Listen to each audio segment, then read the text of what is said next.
El año 2009 le fue mal a todo el mundo, ¿no? Crecimientos negativos o una reducción muy importante del crecimiento de países que de todos modos, aunque estuvieron arriba de la línea, crecieron prácticamente nada. O países como México, que crecieron a casi menos 7%, ¿no? Menos 6,5%, en fin, una contracción importante de la economía. De manera que habría que decir, a todos nos afectó la crisis, pero a unos les afectó más que a otros, y a América Latina le afectó menos por varias razones. En primer lugar, ya América Latina ya había tenido sus crisis en los 80s, y en los 90s tuvo sus crisis, la crisis la famosa del tequila, la del tango, la de la samba, la de todos los países de nuestra crisis de la deuda, por supuesto. Ya habíamos tenido una crisis de la deuda a principios de los 80s que tardamos casi 10 años en ir resolviendo.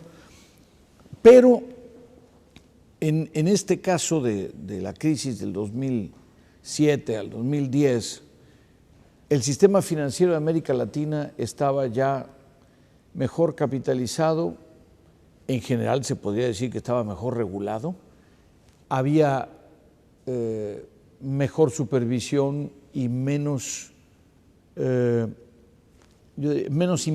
inventos, menos modalidades, menos innovaciones, que al final acabaron siendo un desastre, ¿no? Porque eran demasiado innovadoras y se les fueron a los reguladores y los bancos abusaron y se dieron un tiro en el pie. La cultura de los déficits fiscales bajos o en equilibrio, eso ya lo tiene América Latina también por la experiencia. Ya tuvo hiperinflaciones en países como Brasil, Argentina, Bolivia, etcétera.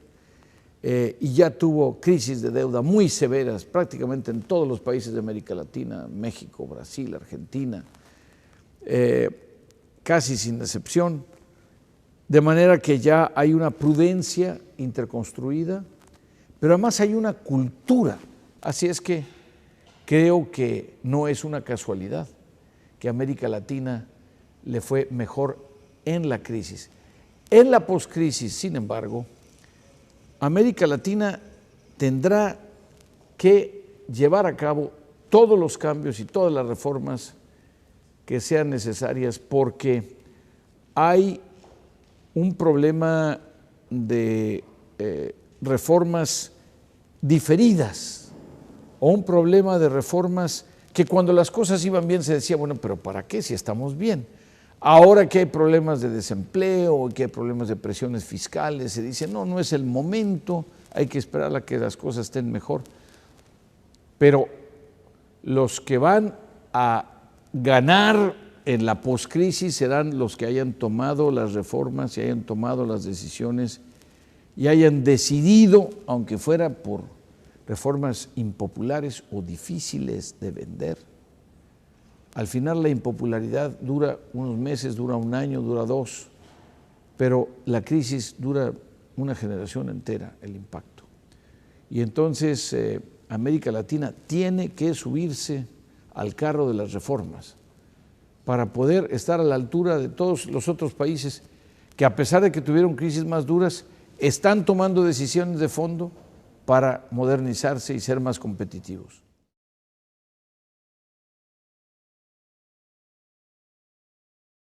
Hay en el mundo una realidad económica de varias velocidades, en el mundo entero.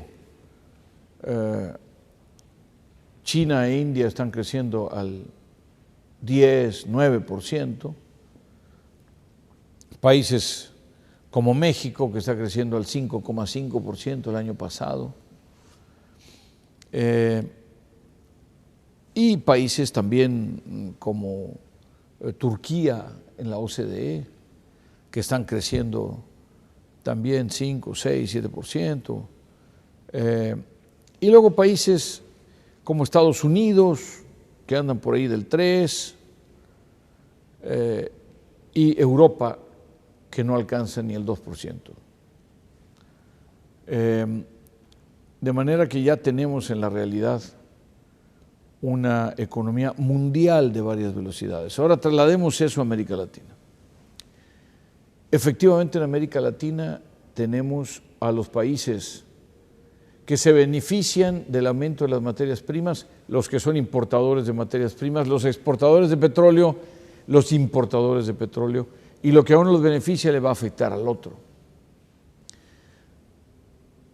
Estamos todavía con una situación generalizada de gran cautela de los bancos que no han vuelto a prestar lo suficiente, sobre todo para las pequeñas y las medianas empresas. Estamos todavía con una cierta aversión al riesgo, inclusive por el financiamiento de las empresas más grandes. Estamos todavía con situaciones de relativamente alto desempleo que eran tradicionales, que no es que sean nuevas, pero que si acaso se han vuelto más severas o cuando menos dejaron de avanzar en virtud de la crisis. Y ahora apenas se está retomando la posibilidad, aunque en México, Brasil, otros países se han podido crear empleos, en general han sido y serán años poco positivos, poco favorables para la creación de nuevos empleos. Y hay además un problema muy delicado, que es que al perseguir un aumento de la productividad, la productividad quiere hacer lo mismo con menos gente o más con el mismo número de gente. Esto quiere decir que el aumento de la productividad, que es bueno, conspira en contra de la creación de nuevos empleos. Y para poder tener un aumento de empleos con un aumento de la productividad, se tiene que tener un nivel de crecimiento muy alto que no se está logrando todavía. Y lo más importante de todo, crecimiento sostenido. Quiere decir que un crecimiento de 5, 6, 7% un año, si el año que viene va a producir una crisis fiscal o inflación o problemas de balanza de pagos, claramente no es sostenible y por lo tanto hay que buscar esa velocidad de crucero a la cual los países puedan estarse moviendo sin causar problemas en el mediano y en el largo plazo.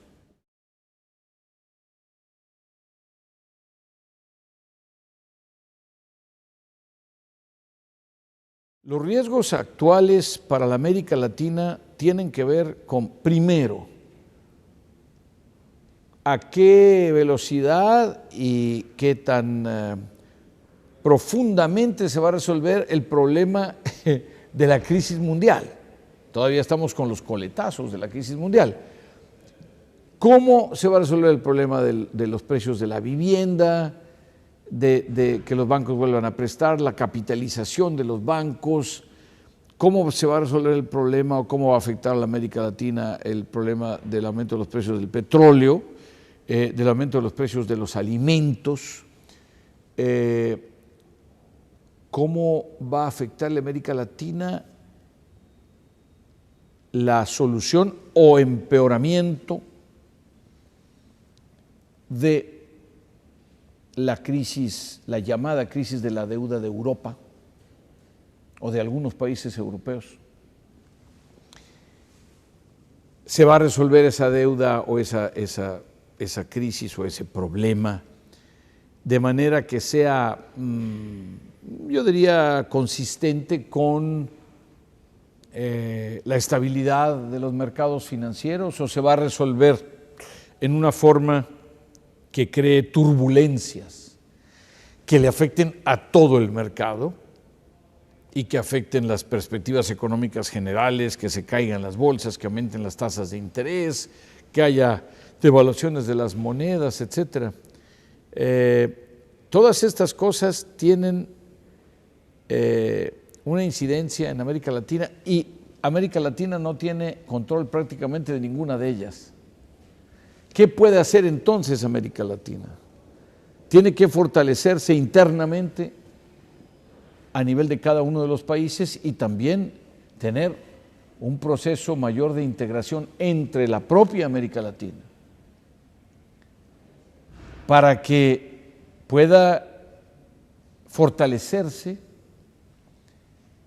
ante la eventualidad, primero, de otra crisis y segundo, de que, como ha sucedido ahora, cuando haya crisis, inclusive ajenas a la región, el impacto que tengan en la región sea menor.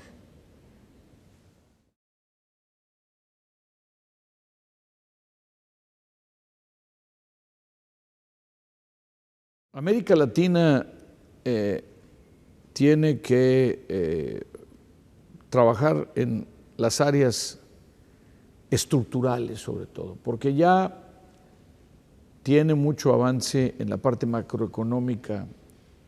En general se tienen buenas finanzas públicas, aunque en muchos países todavía falta fortalecer los ingresos públicos. Pero aún en países como México, que tienen ingresos públicos muy bajos, porque si no fuera por el petróleo, México tendría una de las recaudaciones fiscales más bajas del mundo. Pero eso pues, le obliga también a tener gasto público muy bajo. Y se completa con el petróleo y eso ya le permite tener un programa de gasto público medianamente razonable, pero francamente no es posible ni sostenible esta situación.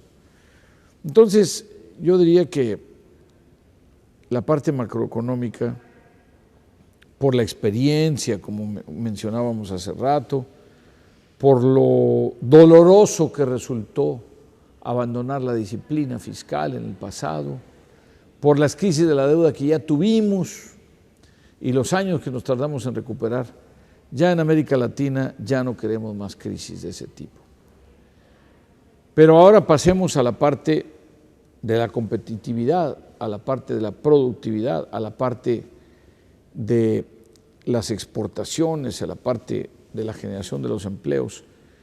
Para que vayan ahí mejor las cosas, nos tenemos que ir otra vez a los temas de fondo: educación, innovación, investigación y desarrollo, más competencia, más apertura a la inversión extranjera y también más flexible mercado de trabajo, más flexible mercado de productos, que también tiene que ver con más competencia. Los temas de educación y trabajo, como lo que es la educación vocacional y la educación continua para los adultos, no solo para los estudiantes, y la pertinencia de las cosas que se estudian y se aprenden por parte de los estudiantes, además de sistemas que capturen a la casi totalidad de la población y que permitan, obviamente, tener buena calidad de la educación.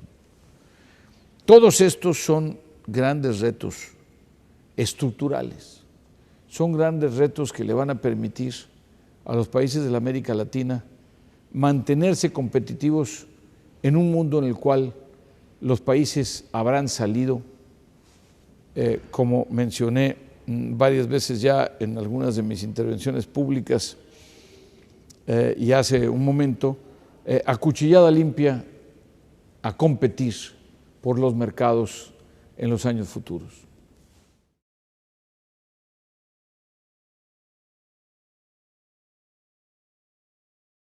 El crecimiento y lo verde van bien juntos. El combate al cambio climático es una necesidad, no es una opción. El combate al cambio climático es una obligación que le debemos a nuestros hijos y a nuestros nietos. Y al mismo tiempo, un futuro de crecimiento y de desarrollo bajo en carbono va a permitir la generación de más empleos verdes, de más tecnología de más inversiones, de más negocios. Lo que hay que hacer es que el crecimiento verde sea un crecimiento que nos conduzca a un consenso social, político, económico, y que se den también las condiciones financieras para poder llevar a cabo los desarrollos tecnológicos que a su vez permitan que aumente la productividad y a su vez permitan que haya generación de empleos y crecimiento en un contexto de bajo carbono y de abatimiento de las emisiones de carbono que tenemos hoy. El crecimiento del futuro será más verde necesariamente. El problema es la velocidad con la que nos podamos trasladar, y también porque el que se mueva primero va a tener unas ventajas de materia tecnológica y de negocios, y el que se mueva primero tendrá, por lo tanto,